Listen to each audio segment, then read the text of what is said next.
Donc je fais cette petite vidéo pour expliquer un peu le fonctionnement de l'électrolyseur et en même temps j'ai détecté une erreur et il va falloir que je la résolve dans le prochain prototype, donc je voulais vous en parler. Donc là j'ai un peu représenté comment c'était fait. Donc ici on a les parois. Donc ça c'est une cellule en gros, elles sont séparées entre deux parois. Là on a la grille, c'est la membrane, donc soit c'est une grille imprimée, soit c'est donc le tissu en fibre de verre. Et puis ça fait plusieurs cellules les unes à côté des autres. Donc là on en a une deuxième et une troisième, il y en a trois.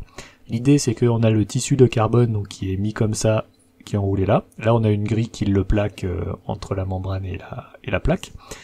Et puis après on les a ici en fait, donc une pliée en deux et glissée comme on l'a vu dans les prototypes précédents, pour que ça fasse une électrolyse. Donc tout ça, ça trempe dans l'eau. Le niveau de l'eau, il est au-dessus de la partie ici étanche, pour que les bulles, après les gaz, puissent pas se mélanger au-dessus.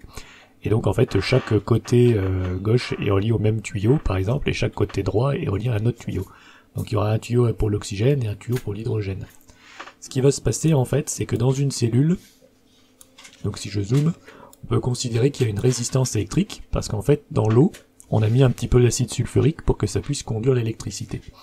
Donc c'est comme s'il y avait une résistance entre ces deux côtés. Il y a un côté qui est relié au plus donc et l'autre côté qui est relié au moins. Enfin à travers toutes les résistances, donc une par cellule. Et puis après là le contact il se fait entre deux résistances par le tissu carbone qui est plié. Et donc du côté plus on va avoir la formation de bulles d'oxygène. Et du côté moins on va avoir la formation de bulles d'hydrogène. Voilà. Donc ces bulles elles se forment tout le long du tissu carbone ici. Quand elles se forment, elles sont légères, donc elles remontent l'eau, et là elles vont se retrouver piégées chacune de leur côté, et ensuite, elles sont récupérées par les deux tuyaux en haut, ici, et là. Donc là on va avoir l'hydrogène qui sort, et là l'oxygène. C'est la même chose qui se passe en fait dans chaque cellule, de façon identique. Alors, donc les deux choses déjà, c'est que plus la distance ici, elle est faible, et plus on va avoir un bon rendement, c'est-à-dire plus on pourra produire de bulles, parce que cette résistance, elle va pas trop nous embêter, on n'aura pas trop de pertes thermiques. Pareil, plus la surface elle est grande, ici, plus c'est grand, plus on aura de zones où la bulle peut se former, plus on aura une bonne conduction. Donc ça c'est assez clair. Là le niveau de l'eau, il faut surtout pas qu'il descende en dessous, sinon il pourrait se mélanger. Et plus on met de cellules en série, et plus il faudra mettre une tension importante aux bornes pour que ça électrolyse. Moi je pense que ma tension d'électrolyse elle va être aux alentours de 2 volts par cellule. Donc si j'en ai qu'une seule, faut mettre 2 volts. Mais si par exemple j'ai 12 volts, il faut que je mette 6 cellules les unes après les autres. De cette façon, avec du 12 volts, j'ai la bonne tension par cellule.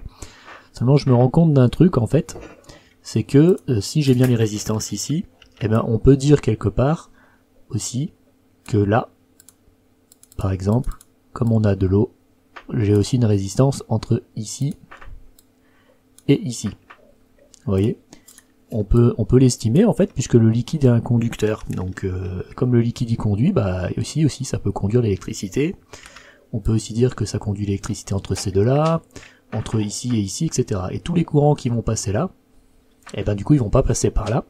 Donc ça crée des espèces de court-circuits intercellules, et j'ai peur que ça génère de grosses fuites, ou que ça crée des problèmes au niveau de la tension. Alors évidemment, ces résistances-là, elles sont beaucoup plus faibles que celles-ci, mais quand même, ça fait des fuites importantes. Donc c'est pour ça que le prochain prototype que je vais concevoir, il fera en sorte pour que ce soit étanche ici, et que les eaux soient bien coupées, de façon à ce qu'on n'ait pas ces résistances qui mettent le bordel en fait. Donc je pense faire un système qui distribue l'eau en la séparant, je vous montrerai ça dans la version 3D, que je vais sûrement animer avec des bulles pour expliquer, je vais faire ça un peu mieux ce coup-ci.